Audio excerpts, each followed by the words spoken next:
तो आज मैं आपको एक अनोखी रहस्यमय कहानी सुनाऊंगी। अगर आप चैनल पर नए हैं तो अभी सब्सक्राइब कर ले, क्योंकि यह मेरा दूसरा नया चैनल है। तथा कहानी पूरा देखे, अंत में एक अनोखा रहस्य छुपा है। धन्यवाद। तो सुनिए। श्रावण का महीना था और गांव में हर तरफ शिव भक्ति का माहौल छाया हुआ था। तीसरे सोमवार की सुबह थी और सूरज की किरणें अभी अभी धरती पर पड़ी थीं। गांव के मंदिर में भोर से ही भक्तों की भीड़ उमड़नी शुरू हो गई थी। सब अपनी अपनी श्रद्धा अनुसार भोलेनाथ को जल चढ़ाने और पूजा करने आ रहे थे। इसी गांव में रामू नाम का एक सीधा सादा व्यक्ति रहता था। रामू बहुत गरीब था। उसके पास मंदिर में चढ़ाने के लिए न तो कोई कीमती वस्तु थी और न ही कोई विशेष प्रसाद। वो बस अपनी सच्ची श्रद्धा और अटूट विश्वास के साथ महादेव की भक्ति करता था। गांव के कुछ धनी लोग उसे देखकर मुस्कुराते और कहते, अरे रामू, तू खाली हाथ क्यों जा रहा है? भोलेनाथ केवल चढ़ावे से प्रसन्न होते हैं। रामू उनकी बातों पर ध्यान नहीं देता था। उसे विश्वास था कि भोलेनाथ तो भाव के भूखे हैं, दिखावे के नहीं। तीसरे सोमवार को रामू ने भी सुबह सुबह स्नान किया। उसके पास एक छोटा सा मिट्टी का घड़ा था, जिसे उसने गांव के तालाब के निर्मल जल से भर लिया। उसके मन में एक ही इच्छा थी, उस जल को अपने प्यारे भोलेनाथ को अर्पित करना। मंदिर की ओर जाते हुए रामू ने देखा कि सड़क के किनारे एक छोटा सा पौधा मुरझा रहा था। शायद उसे पर्याप्त पानी नहीं मिल रहा था। रामू का हृदय दया से भर गया। उसने सोचा, भोलेनाथ तो कण कण में विराजमान हैं। यदि मैं इस पौधे को जीवन दूंगा तो क्या यह महादेव की सेवा नहीं होगी? उद्धरण चिन्ह। बिना एक पल भी सोचे रामू ने अपने घड़े का आधा जल उस मुरझाए हुए पौधे में डाल दिया। पौधा तुरंत हरा भरा होने लगा, मानो उसे नया जीवन मिल गया हो। रामू के मन को असीम शांति मिली। वह बचा हुआ आधा जल लेकर मंदिर पहुंचा। मंदिर में भीड़ बहुत थी। जैसे तैसे रामू गर्भगृह तक पहुंचा और बड़ी श्रद्धा से अपने घड़े का बचा हुआ जल शिवलिंग पर अर्पित किया। उसने अपनी आंखें बंद की और पूरी एकाग्रता से ओम नमः शिवाय का जाप किया। जब उसने अपनी आंखें खोली तो मंदिर में मौजूद सभी लोग एक अद्भुत दृश्य देखकर हैरान रह गए थे। शिवलिंग से एक दिव्य प्रकाश निकल रहा था और ऐसा प्रतीत हो रहा था मानो साक्षात महादेव रामू की भक्ति से प्रसन्न होकर मुस्कुरा रहे हों। मंदिर के पुजारी, जो वर्षों से पूजा कर रहे थे, उन्होंने भी ऐसा चमत्कार कभी नहीं देखा था। आकाशवाणी हुई, हे रामू, तूने अपनी निस्वार्थ भक्ति और प्राणी मात्र के प्रति करुणा से मुझे प्रसन्न किया है। तेरा ये कार्य किसी भी चढ़ावे से बढ़कर है। मैंने तुम्हारी श्रद्धा को स्वीकार किया। गांव के धनी लोग, जो रामू का उपहास उड़ाते थे, वे शर्मिंदा हो गए। उन्हें अपनी गलती का एहसास हुआ। रामू की आंखों में खुशी के आंसू थे। उसे छोटी ही सी चमत्कार की आशा नहीं थी। वह तो बस अपनी सच्ची भक्ति अर्पित करना चाहता था। इस दिन से रामू की गरीबी दूर हो गई और गांव में उसकी बहुत इज्जत होने लगी। लोग समझ गए कि ईश्वर को सच्ची श्रद्धा और दयालु हृदय से ही प्रसन्न किया जा सकता है, न कि दिखावे और धन दौलत से। श्रावण के तीसरे सोमवार की यह घटना गांव वालों को हमेशा ये सिखाती रही कि सच्ची भक्ति का मार्ग क्या होता है। रामू की निस्वार्थ भक्ति और महादेव के आशीर्वाद ने उसके जीवन में एक नया अध्याय खोल दिया था। गांव में अब रामू को कोई गरीब नहीं कहता था, बल्कि सभी उसे शिवभक्त रामू के नाम से जानने लगे थे। लोगों ने देखा कि कैसे एक साधारण व्यक्ति ने अपनी श्रद्धा और करुणा से भगवान को प्रसन्न कर दिया। रामू ने उस आकाशवाणी को जीवन का परम सत्य मान लिया था। उसने अपनी जीवन शैली नहीं बदली, बल्कि और भी अधिक विनम्र और सेवाभावी हो गया। महादेव के आशीर्वाद से उसे धन संपत्ति भी मिली, लेकिन उसने उस धन का उपयोग कभी अपने ऐशो आराम के लिए नहीं किया। इसके बजाय उसने गांव में एक छोटा सा शिव मंदिर बनवाने का निर्णय लिया।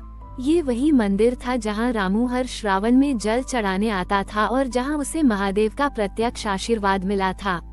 उसने मंदिर के पास एक बड़ा सा कुआं भी खुदवाया, ताकि गांव के लोगों को पीने का साफ पानी मिल सके।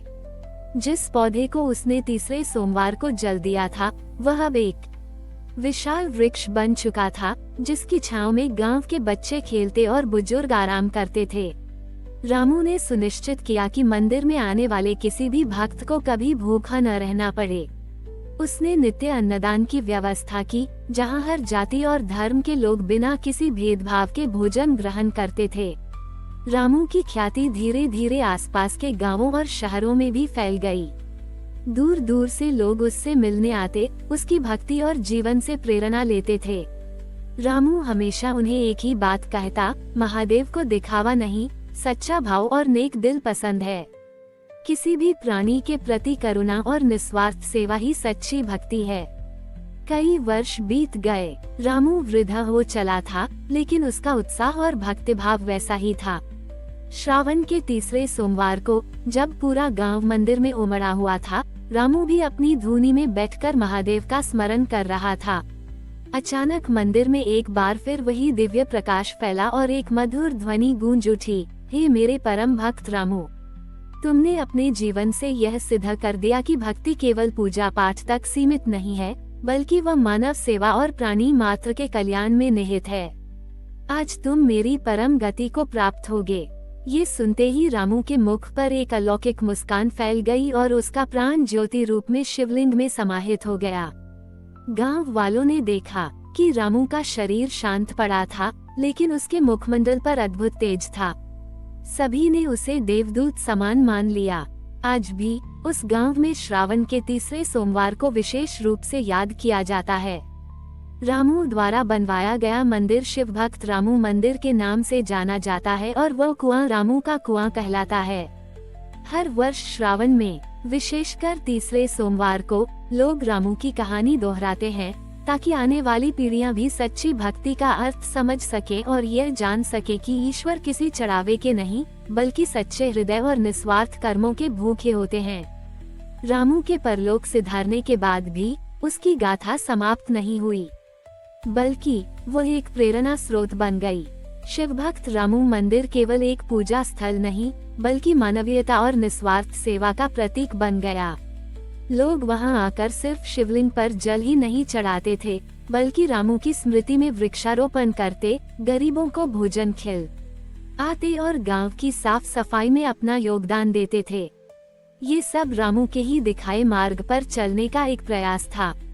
गांव में एक वार्षिक मेला लगने लगा, जिसे रामू बाबा का मेला कहते थे। यह मेला विशेष रूप से श्रावण के तीसरे सोमवार को आयोजित होता था। इसमें दूर दराज से भक्त आते, भजन कीर्तन करते और रामू की कहानियां सुनते सुनाते थे। मेले में कोई भी व्यापारिक गतिविधि नहीं होती थी। इसका एकमात्र उद्देश्य भक्ति, सेवा और सद्भाव को बढ़ावा देना था। लोग वहां आकर अपने मन के बैर भाव भूल जाते और एक दूसरे के प्रति प्रेम और सम्मान की भावना से भर जाते थे। रामू की कहानी ने कई लोगों के जीवन को बदल दिया। जो लोग पहले केवल धन दौलत और दिखावे में विश्वास रखते थे, उन्होंने भी करुणा और सेवा का महत्व समझा। गांव में चोरी चकारी, झूठ और फरेब जैसी बुराइयां धीरे धीरे समाप्त हो गईं। गांव एक आदर्श ग्राम बन गया, जहां लोग मिलजुल कर रहते, एक दूसरे का दुख दर्द बांटते और हर मुश्किल में एक दूसरे का साथ देते थे। एक बार गांव पर भयानक सूखा पड़ा। फसलें सूखने लगी और कुएं खाली हो गए। लोग हताश होने लगे। तब गांव के मुखिया ने सबको रामू के कुएं के पास इकट्ठा किया। सबने मिलकर महादेव और रामू को याद करते हुए प्रार्थना की। आश्चर्यजनक रूप से रामू का कुआं, जो पहले भी पानी दे रहा था, अचानक उफनने लगा। उसका पानी इतना बढ़ गया कि पूरे गांव की प्यास बुझ गई और खेतों को भी सींचा जा सका। यह एक और चमत्कार था जिसने रामू की दिव्यता को प्रमाणित कर दिया। आज भी उस गांव में और उसके आसपास के क्षेत्रों में जब भी कोई निस्वार्थ सेवा या परोपकार का कार्य करता है, तो लोग कहते हैं, ये तो साक्षात शिव भक्त रामू की आत्मा का प्रभाव है। रामू ने अपने जीवन से यह सिद्ध कर दिया कि सच्ची भक्ति किसी आडंबर या चढ़ावे की मोहताज नहीं होती, बल्कि वह शुद्ध हृदय, करुणा और दूसरों के प्रति निस्वार्थ सेवा में निहित होती है। उसकी कहानी पीढ़ियों तक लोगों को ये सिखाती रहेगी कि ईश्वर की प्राप्ति का मार्ग मंदिर की दीवारों तक सीमित नहीं है, बल्कि वह प्रत्येक जीव के कल्याण और प्रकृति के सम्मान में छिपा है।